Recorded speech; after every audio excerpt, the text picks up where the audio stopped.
Good afternoon, everybody, and welcome back to Procrastinator's Pit Stop. We have a very special guest here for you today, Mr. Tyler Snur. Tyler is the founder of Snur Stories, and he actually published his first novel, The Jewels of Fate, in 2019 while he was still in high school, and recently released a sequel, The Sword of Sorenth, which climbed to number 8 on Amazon's bestseller list. In addition to crafting fantasy adventures and hosting an online personality quiz that teachers have integrated into their classrooms, he speaks at schools and conferences, hoping to inspire others to use their talents for community betterment. Tyler, welcome to the show. Thank you so much for having me. I'm excited to be here. We're excited to have you just because, you're an author and we're going to get into that a little more. But as is customary in the show, we do like to have a little bit of an icebreaker. And the question for you today is, which cartoon character do you resonate with the most and why? Which cartoon character? I would have to say Scooby-Doo. And the reason is, well, I grew up watching Scooby-Doo. Like, I loved that show as a kid. But I'm a big foodie, so I really appreciated how much Scooby-Doo eats. And Shaggy too, I guess, but more so Scooby-Doo because he's just so lovable, right? I love that. I love Scooby-Doo. I used to like that as well. Now, as we're sliding into the topics of today, um, how would you define procrastination, Tyler, and what does it mean to you personally? Procrastination to me is when you know you should be doing something, but you're doing something different. Okay. And, as an author, and I'm sure, you've heard this and we're all tired of hearing it, but I'm going to say it again just because I love saying it. They say that writing is about 98% procrastination and 2% actually doing it. How true was that for you? It's very true. It's for whatever reason, we call ourselves writers and we say we love writing. And we actually, we do love writing once we're actually sitting in the chair and putting pen to paper. But in the lead up to it, like having the discipline to sit at your desk and write for an hour or 2 hours every day, for whatever reason, we just rather be doing anything else. And it becomes so easy to do the things that feel productive, but aren't actually writing. Like, I'll give you an example, like organizing your pen collection or making sure your lighting is just right, or your coffee is hot enough, right? Before you actually sit down and start writing, stuff like that feel important, but like, are they really important? No, I feel that. And, thanks for sharing that. That sort of segues into my next question for you. Why don't you take us on your journey and how did you fall into writing and, what was your journey like, publishing The Jewels of Fate and then releasing Sorenth? And actually, I think you mentioned you have another one on the way. So tell us, what's your journey been like and how did you get to be where you are today? Yeah, for sure. So I knew I wanted to be a writer since I was 7 years old. I'm currently 22, about to turn 23 next week. So it's been most of my life I've wanted to do this and been actively pursuing writing. So at age of 7, 8, I started writing these little short stories with the kids in my class. And then as I got older, I started developing novel ideas. And I'd say around the age of 13, 14 is when I got the idea for The Jewels of Fate, which I have a copy right here. And it took me 5 years to write. So at the age of 17, I published it when I was going into my grade 12 year of high school. And that's when I kind of went from just writer to author, and I started learning about the business of writing and how to sell books and how to market books while I was working on The Sword of Sorenth, which came out summer 2022. So now, as we're entering 2025, I have another book coming out this summer. It's the third in the Jewels of Fate trilogy, also the last one. So after this book, there's obviously write more and, different characters in different series, but this will be the end of the Jewels of Fate series. Excellent. And I mean, you've had some great success. And I mean, I just want to take a moment and just, celebrate that accomplishment because, again, being a young writer, actually getting it out, hitting bestsellers on Amazon, first of all, how does that feel? Feels pretty good. It's a really good feeling, I'll be honest, because it's the culmination of all your hard work, right? So you spend maybe 9 months to a year working on this book, and usually during that time, if it's your only book, there's no other revenue coming in, right? But once you actually put it on Amazon and it starts to sell, and then it hits like a huge milestone, like number 8 on the bestseller list for the fantasy category, it makes you glad you put in all those hours of work, even though you couldn't see the result. No, I like that. And, just for any aspiring authors out there, I mean, I know that, there's a book that, well, they say there's a book inside everybody, right? But what do you feel was your biggest challenge when you're trying to get those out? In terms of the marketing, my biggest challenge was COVID because the paperback version of The Jewels of Fate launched actually on the same day COVID hit, my area. So I live in Niagara Region, Ontario. So March 13th, 2020, that's when everything shut down. And that's also when Amazon sent me a big box of books. So I remember I had one day to deliver them to my school because I had a few pre-orders from teachers and friends. So I spent the day walking around with this massive box of books, signing them and selling them. And then after that, it was done.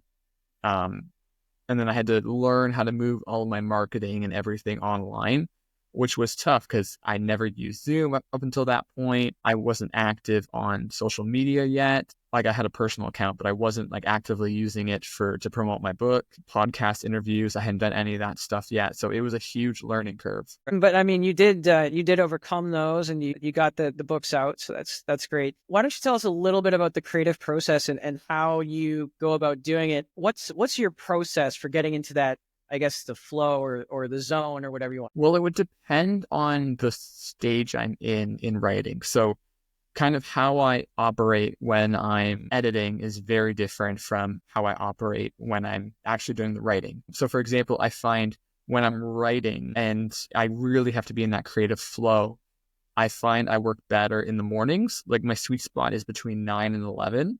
And that's when I can really get into the character's head. That's when my descriptions just feel more natural. Dialogue feels more natural, all of that stuff. However, when I'm editing, it doesn't matter what time of day because editing is very monotonous and repetitive.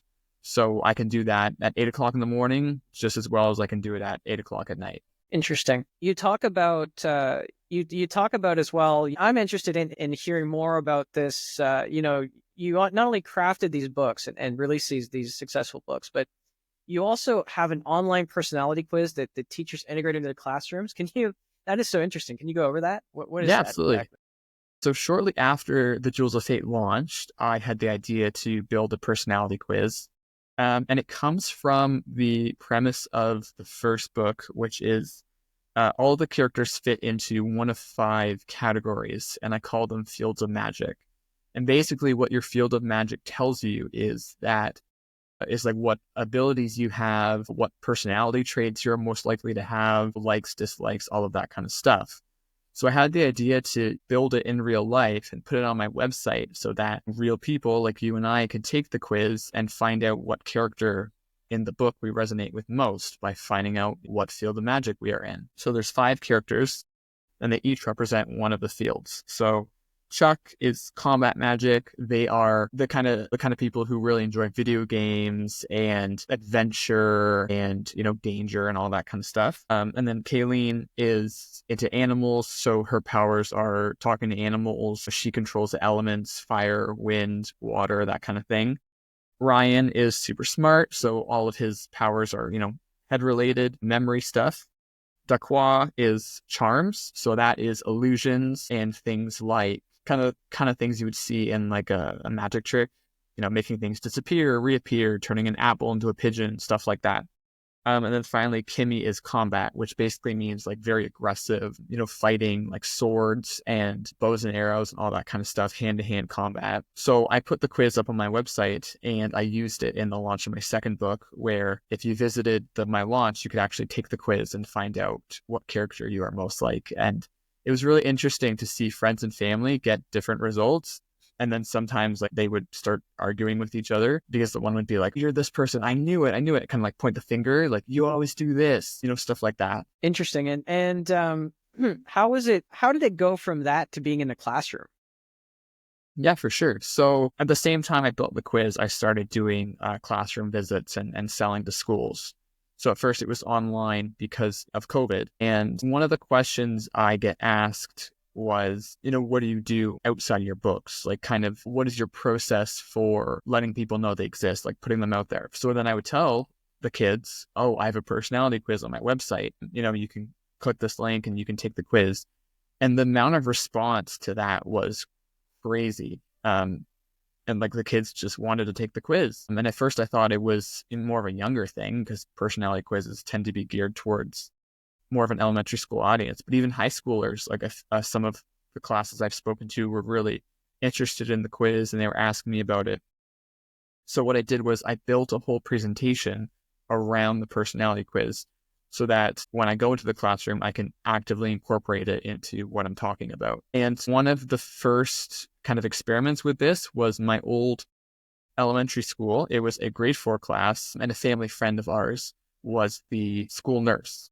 So she was in the classroom as the teacher was putting my quiz up on the board, and the kids were, answering the questions. And it was cool because they did it as a group. So everyone voted on what the option should be, and whatever vote or whatever answer got the most votes, that's what the teacher picked. So the end result basically was a mixture of everyone's personalities. Wow, that sounds really interesting, and actually, it ties into that community betterment, right? You're inviting people to connect and to understand each other. I really love the way that you did that. I think that my only thing, I was just thinking about it too. It's like, Chuck, am I Ryan? Who are you? Do you think most out of that? So it's funny you mentioned that. So when I built the quiz, I kind of had an expectation of which character I would be like. And then when I finally took the quiz, because everyone kept asking me, oh, which character are you? And I never done it before. So I did it myself and I got a completely different answer. So I thought I would be Ryan because obviously I like books, I like reading, I have a fairly good memory, stuff like that. But I actually got Chuck, which really surprised me. But the quiz doesn't lie. What do you think was surprising? Why was Chuck so surprising? Well, the friends of mine who got that answer, they tend to really be into video games growing up and that kind of thing, which I wasn't. I mean, like I played a few video games as a kid. I loved Minecraft, that kind of thing. But I never considered myself a gamer, which typically the gamers, they got combat magic. So when I took the quiz, I guess I answered the questions in a way that a gamer would, and that's kind of what I got. I might put a little bit of a different spin on that, if I may. I would actually draw a strong correlation between gamers and not necessarily writers in terms of creation, but that sense of adventure, Yeah, of being able to create something, put it that out too, for for. sure. Yeah, and then there is huge parallels between readers who enjoy a story because of the sense of adventure and the plot twists and the not knowing what's going to happen next and the fighting scenes and the magic and the mystery and the adventure and all of that. It's very similar to why a lot of gamers like video games. It's the same thing. It's story, it's adventure, it's mystery, it's combat, fighting bad guys, good versus evil, all of that. And you've actually gone so far now that you're creating this. Well, no, I'm sorry. You have created your own company, helping people to publish. Why don't you tell us a little bit about that? So, like in terms of publishing, In terms of your, what you do and how Snur Stories really came to be, and who you're trying to help. yeah, for sure. So, um, I do a lot of presentations and author visits in schools, libraries, conferences, associations, all kinds of stuff. And my topics vary between audience who I'm talking to, but I talk a lot about world building and how to construct, a strong fantasy world that pulls in readers. One presentation I give a lot is how to write a novel while already being busy. And that can apply to so many different audiences, whether you're a student in university who has, full 5-class course load, or you're a mom with 3 kids, or you're working a, 10-hour day job, that kind of thing. How do you write a book if you want it bad enough? How do you make the time to do it? And that particular presentation I kind of formed when I was in university. My first 2 years of university was full-time, and that's when I was also writing my second novel. So I really kind of had to use the techniques I was teaching to write my second book. So that's where that came from. I have a presentation about the importance of reading, which I give to grade 4, 5, 6 classes. And that is really geared towards reluctant readers, especially for parents. If there are parents listening and you have a reluctant reader in the house, how do you get them to read? How do you get them interested in reading rather than just forcing them to read? Because no one wants to be forced to do anything. But there are books out there that are specifically designed for reluctant readers. And I like to think that my books fall into that category as well. Excellent. I'd love to dig just a little bit deeper into both those aspects because they're so great and they're so useful. The first one you said, I can see a lot of use in that because I imagine you're talking about time management, time blocking. What techniques did you use personally to try and, etch out the time that you needed to write? I mean, you were obviously very busy. Yeah. So my second year of university, I had a full 5-course load. And what I did was I did 15-minute blocks. And the most important of those blocks was the writing of my next book, because like we mentioned earlier at the beginning of this episode, you can do a lot of things that feel productive, but they aren't actually productive. And if this is going to sound a little bit redundant, but if you're a writer, the most important thing is to write and to produce books. That's the core of your job. So whatever amount of time that I have, and it varied. Sometimes I only had 15 minutes. Sometimes I had an hour. But the first thing I did was write. And then once I got my word count done, then I moved on to the next thing, which were things like, building out presentations or doing outreach for podcasts or speaking gigs and conferences and stuff like that, or even editing. But writing is the first thing that I. Excellent. And just being a writer for all these aspiring writers out there, I mean, you said you have 15-minute blocks, but they could have been an hour. I imagine that maybe it wasn't so much the time that was important, but it was the consistency in doing it every single day, or? Yeah.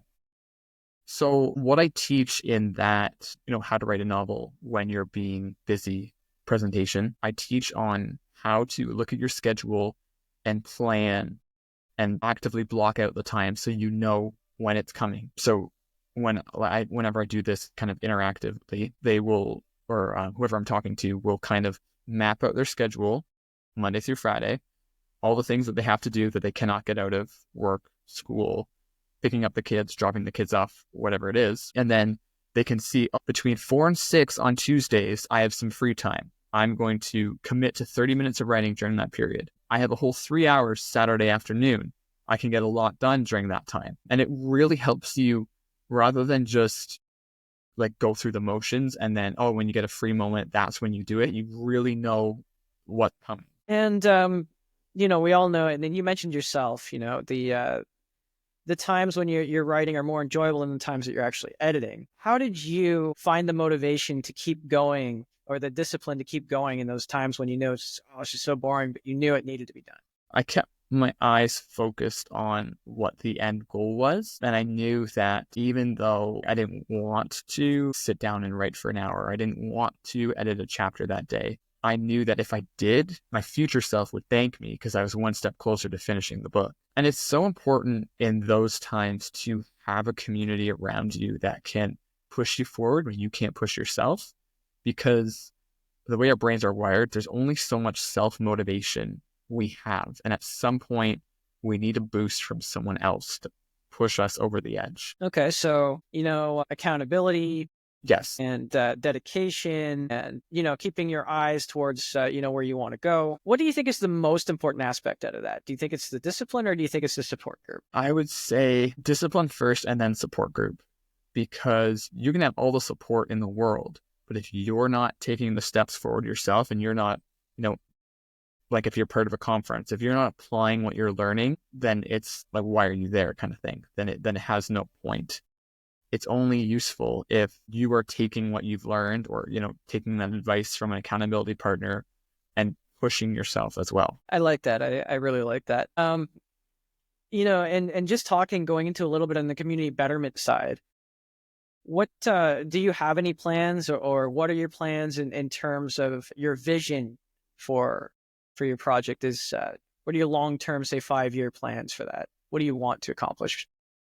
Yeah. So my goal is to continue to grow Snur Stories. My plan is to eventually publish other people's novels and build out Snur Stories more of like a publishing company. So right now I focus more on the educational aspect of it through my presentations and when I speak at conferences and school visits and all of that. But eventually I want to also help other writers, publish their own books, especially I want to focus on teenagers because I was a teenager when I published my first book, and I feel like teenagers doubt themselves a lot. And there's probably many, many teenagers who have wanted to write a book, but haven't because, maybe they didn't have the right support system, or maybe, they thought they couldn't do it because they were in school full time and they didn't have the framework to, write a book alongside being in school. So that's who I really feel like I want to help in the long term. I like that because, I want to ask you this too, because in the journey of writing a book, I'm sure that you learned a lot about yourself as well, even as a person, and you grew a lot as a person.